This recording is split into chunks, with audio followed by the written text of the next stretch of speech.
Hello everyone and welcome to today's video. Today we'll be discussing about Kubernetes architecture. Previously in the last video I have discussed what is Kubernetes and why do we need this tool. Well, first of all, let me give you a recap. What is Kubernetes? Kubernetes is an orchestration tool for containers. I have discussed this thing broadly in the previous session.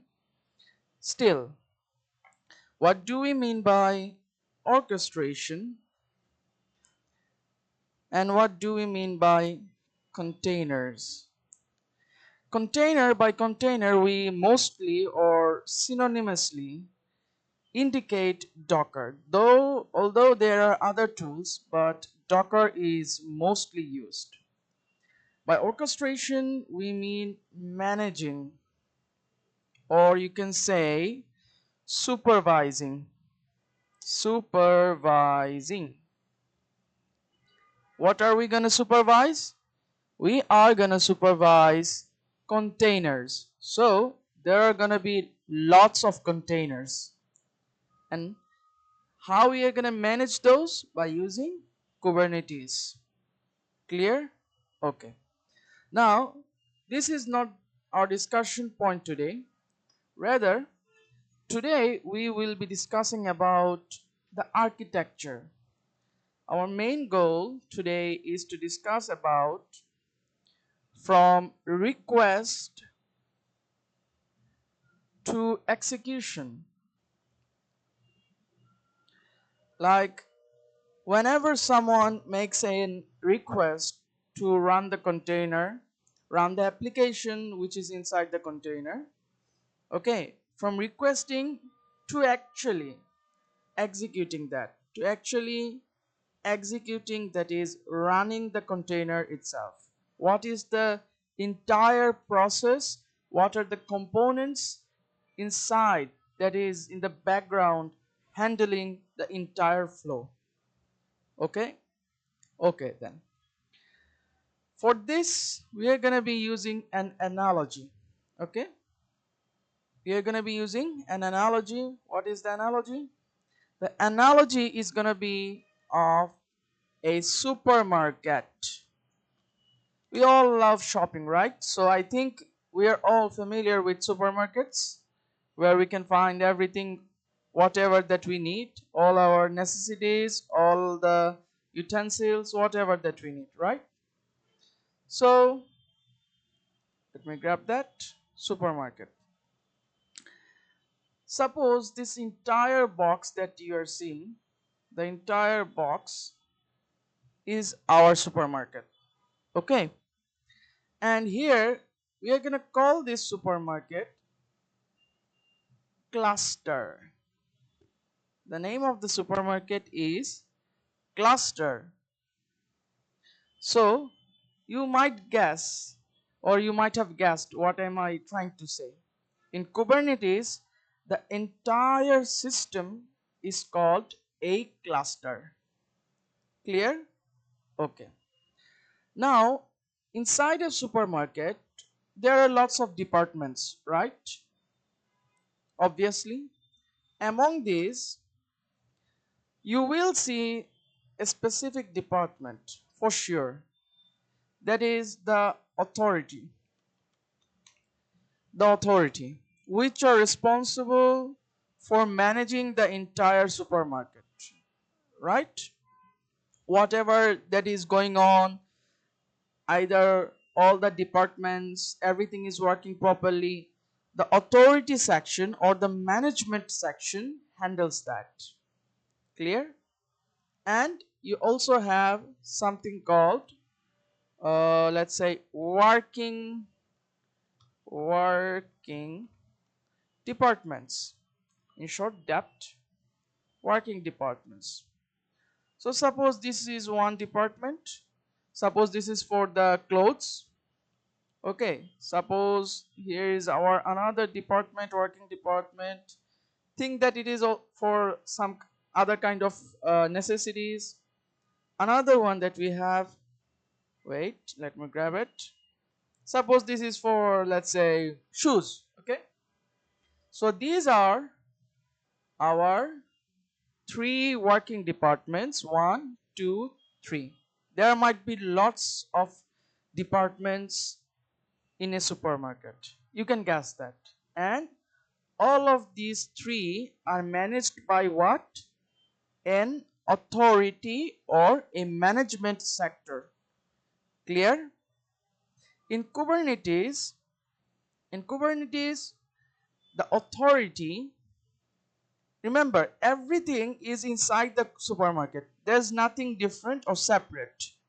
Everything is inside the supermarket, and each of them, including the authority, is a section. The others are working sections, and the authority is a management section. Okay, and in Kubernetes, the management section is called the master node. Okay, and the working departments in Kubernetes is called the worker nodes. Okay, clear? Okay, let's see. Yeah, the worker nodes. So everything would be worker nodes, worker nodes. Clear?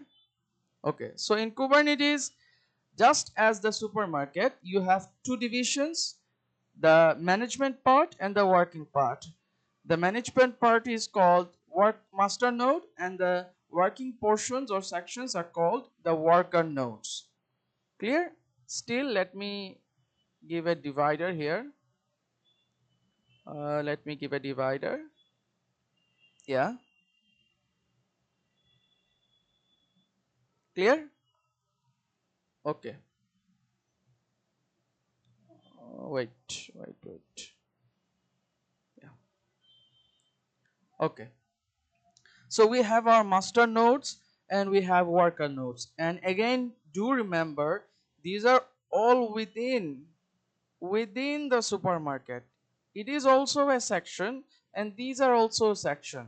But this section is superior to this section because it manages them.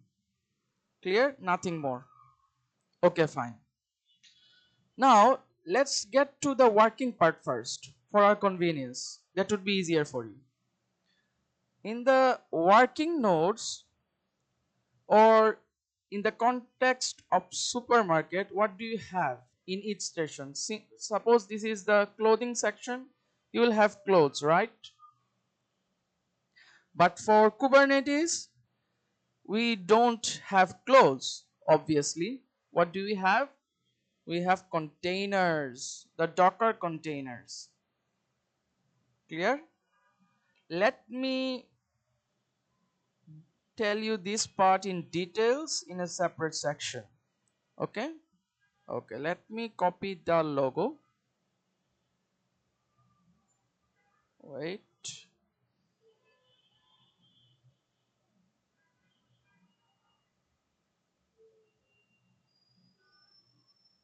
Why isn't it working? Yeah, let's go. Let me explain you this thing separately. It will be better. Yeah. Suppose this is a container. This is a container. Now, in the previous lecture, I have mentioned the Docker one. I have mentioned that if you want to run a container, you need some kind of engine or some kind of uh, some kind of tool that will be able to run your codes, run your Docker image. Okay, some kind of engine. And if you are using Docker desktop in Windows, you surely do know that whenever you are working with Docker, you have to start Docker desktop. That is, you have to start something called Docker engine, right? Yeah, this Docker engine is gonna be able to run this container, otherwise you won't be able to run it. Clear? And the broader term for this Docker engine is called container runtime. This is a new term, but remember, container runtime. Okay, as you know that Docker is not the only containerization tool, there are other tools. So you need a general term for the running the containers. So it is called container runtime. So having a container runtime for a container is a must, right? If you want to run it, you need a container runtime. Okay, we are clear on this part. Fine. Now, if I place this container having the container runtime inside Kubernetes, will it run? No, it won't run. The reason is, suppose again, you are a official of a supermarket, okay, you import export stuff. Suppose you imported a shirt. Suppose this is a shirt. Yeah, this is a shirt. The shirt was made in company A. You imported it to your supermarket. Okay. Now, what you are gonna do?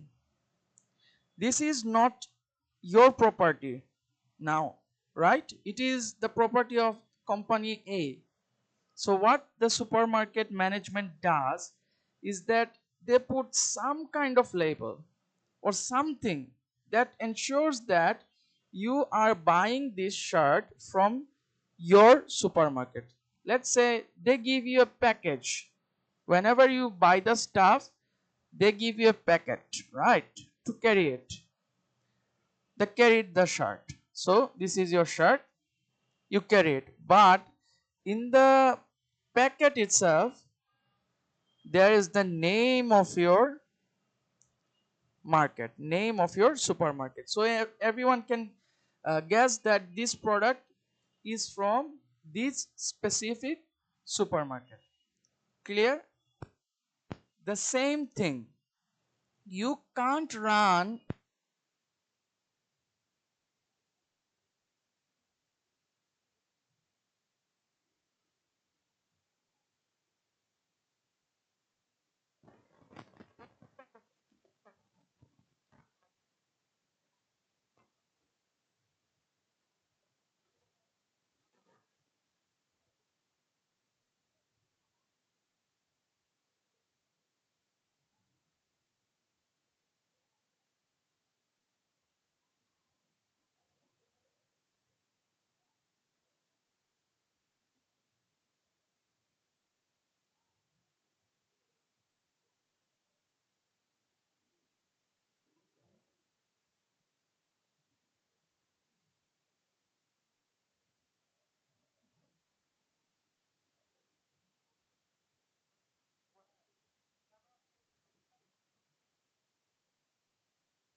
Sometimes it has also other 3 tier. This one is 2 tier, right?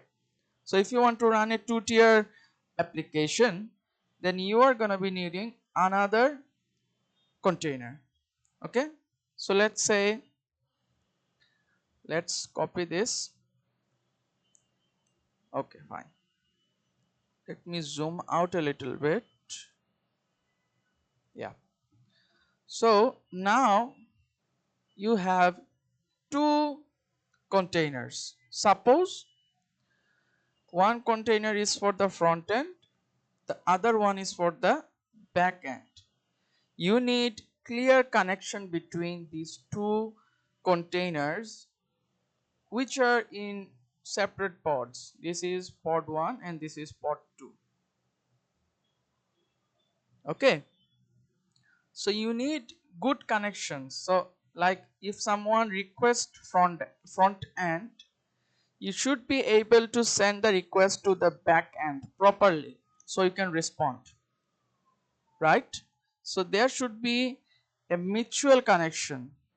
So once the request is processed in the back end, you again return it. Who does this? Who ensures that the requests are going to the right containers or the right pods?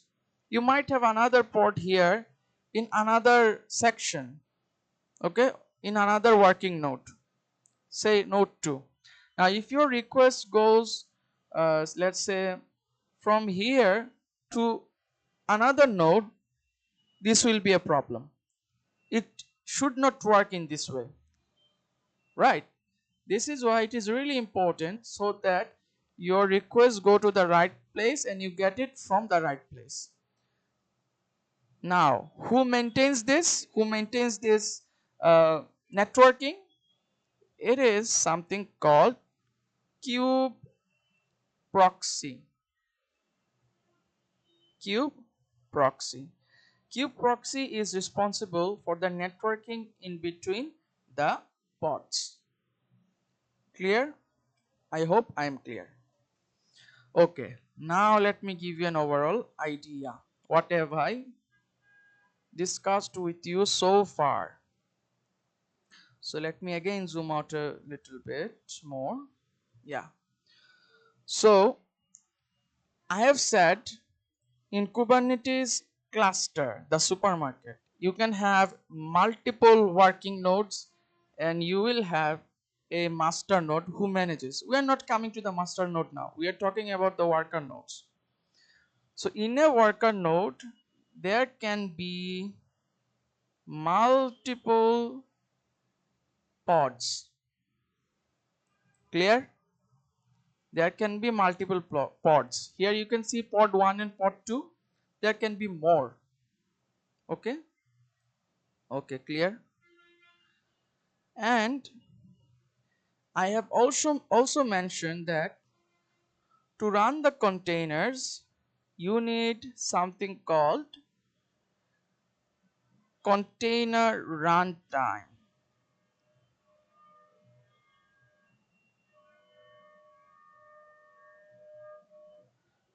Since the container should be in a pod, you also need to run the pod as well. How can you run the pod? You run it using something called kubelet. And it is really important to maintain the networking between the containers, and you do it by using something called kube proxy. Clear? These three things, container runtime, kubelet, and kube proxy, are must inside a node. Inside this entire node, you need to have these three components in order to run every pods. There may be hundreds or random number of pods. In order to run them properly, you need these three tools, or Kubernetes has these three tools inside them. Okay, so if we just write it down clearly here, if I can, let's see, for a better visualization. Let me see it. Let's say this is on, this is, wait, let me just draw it for you so that you get a better visualization of it. Okay, just hold on for a minute. Wait.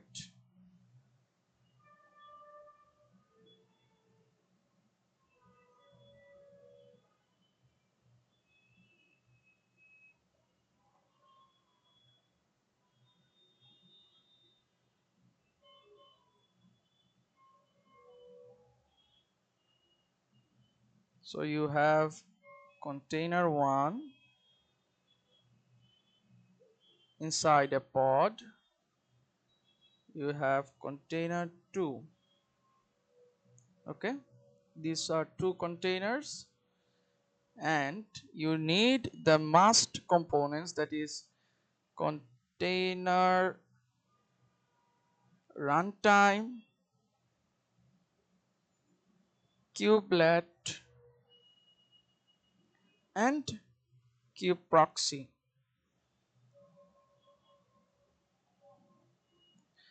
Okay, these components are inside each of the nodes here, each of the nodes here.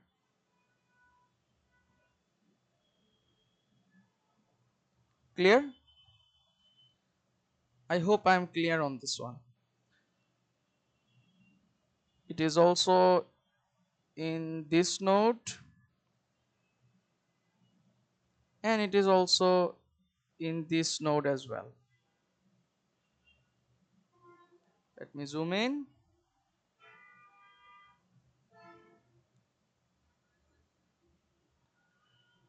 Clear? Yes. So this is all about the worker nodes, how these are working, right? Now what about the master node? Since it is managing, what components or what tools does this one use? Let me get to this one. First of all, okay, let me remove all of this.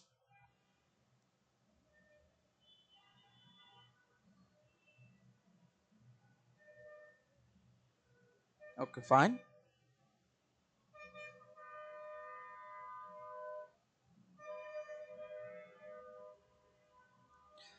So you have the master node.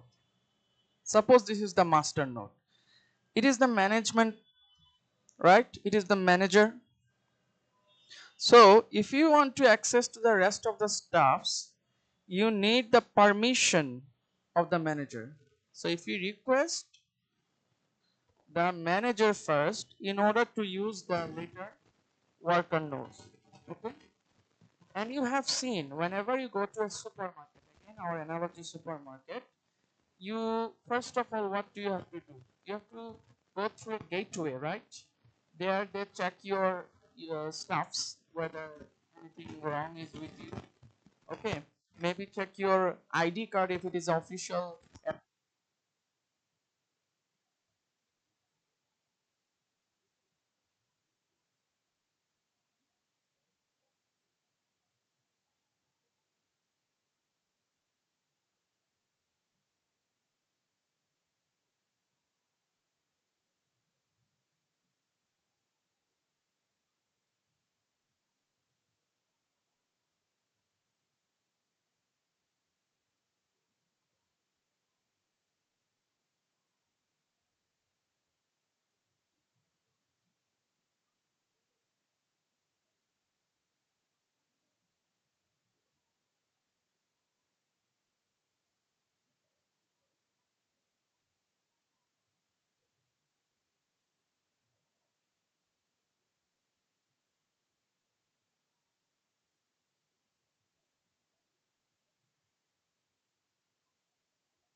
server collects the request and then the rest stuff. Okay, okay, fine. So the API server,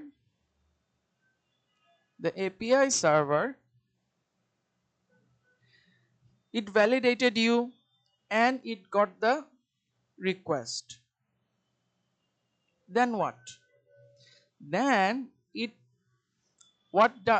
does, it sends the information to something called scheduler.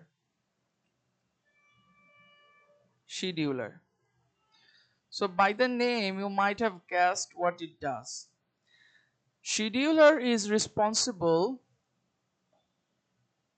of allocating roles or allocating tasks. Suppose you have three working nodes here, node 1, node 2 and node 3, and there are pods inside this. Okay, there are pods. So this is the scheduler. On top of this, whenever a request comes, whenever the API server sends the data that this is our request, the scheduler has linked to all of this. It allows that whether the request should be passed to this one or this one or this one. Clear? It sees that which container is available. If it is working only 20%, if this is occupied 70% and it is occupied almost say 50%, more CPU storage is in this one, then the request from the API, the scheduler will send it to our node number 1 since it is free or less stressed. Okay, this is the job of the scheduler. It basically checks the nodes, that which node is practical for my request and sends it there. It basically schedules your task. Clear? So this is the scheduler. Another component,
You have the controller manager, and finally the brain of the master node, that is etcd.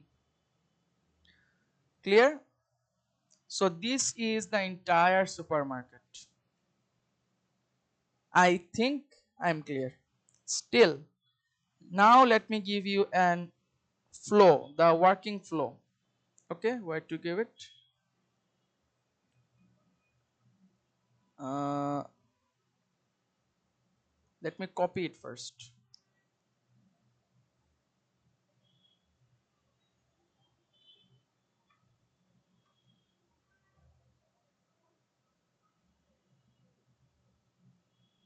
Okay, fine. Yeah. So this is our diagram or our analogy, right? Our supermarket. So what happens in the supermarket? Let me just first of all tell you about the supermarket.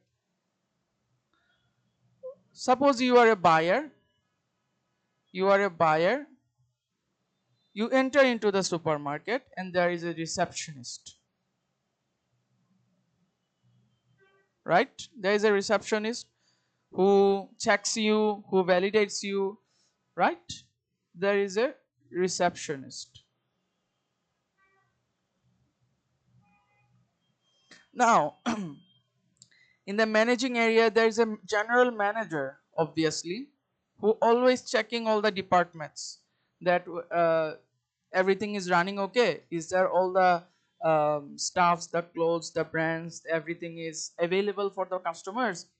There's a manager who always on the checking, right? And there's an officer also. What is the role of the officer? That it he basically he basically just checks whether everything is on schedule, everything is working fine, every department is getting the stuffs on time, in the due time. His job is to make sure everything is timed and disciplined. Okay, and these are the managing part of the supermarket. You are a buyer, right? They handle the materials. You check in into the receptionist area, you are authenticated, validated, and you go to the working station. In the working station, let's say this is a working station and it is for the clothes. So in this department, there should be a department lead, a leader, right? There's officer and there's department leader who is in charge of the clothing areas. Okay, fine. And inside the clothing area, there's salesperson, right? There's a salesperson who is actually going to sell you the clothes. Okay, who is going to sell you the clothes? Seller. And finally, what you see in the supermarket is that sometimes the cloth is not in the racks or shelves. So you have to send someone into the go down to get and collect all this and bring it up here. So you can say him as helper, who helps and gets the stuff from the go down. Helper. This is the scenario of a typical supermarket, and it can be really synonymous to our Kubernetes workflow. How? Well,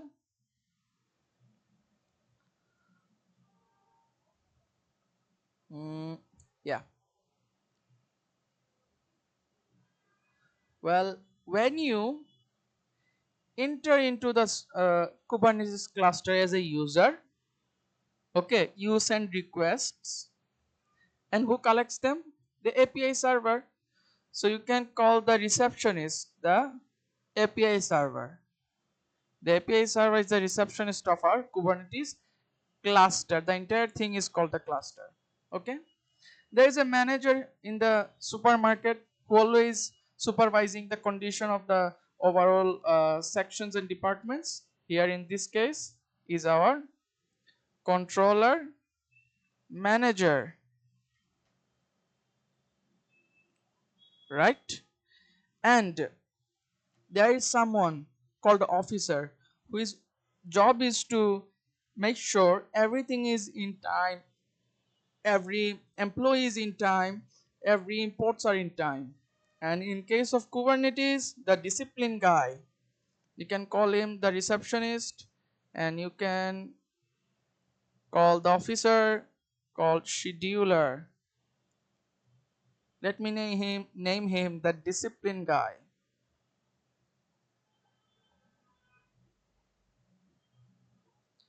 Clear? Okay. Now the department lead, in each working nodes, in each and every working nodes, the department lead, the main who runs the each pod is someone called the kubelet. He is the authority of running each pod, but he doesn't run the pod. He doesn't sell the clothes. Who sells it? The salesperson. And in case of Kubernetes, who runs the containers? The container runtime. Container runtime. And a helper always makes sure the connection between the godown and the actual shelves, that everything is in place. Whether anything is necessary, he goes down into the godown and collects the materials. So who maintains the connection and networking in between the pods?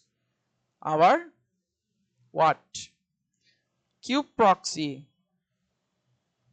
Kube proxy. So this is it, guys. See, it is so much easy to learn the Kubernetes architecture, the Kubernetes entire architecture with a analogy. It became so much easy, right? So this is the main diagram, what you're gonna see. This is the Kubernetes architecture. Okay, let me quickly again recap the main architecture. So the entire ecosystem is called cluster. You have one managing, you have nodes in the cluster, departments. Among the departments, you have a managing department called the master node, and the rest of them are worker nodes. Okay, so let us come to the worker node. In the worker node, you have container which are inside pods. You have to have the containers in the pod, otherwise Kubernetes won't recognize them or run them. So pod is the smallest unit in the Kubernetes cluster. To run the container, you need a container runtime. If you want to run the entire pod, which you will have to, you need kubelet. And if you want to maintain the connection and networking, not to send the request to another node by chance, you need a perfect networking system called kube proxy. These three are essential, and this has to be in each and every node. Clear? Every node can carry many pods, but in each pod, there in general there has to be one container. There can be multiple, but the general practice is to have one pod equals to one container. Then comes our master node.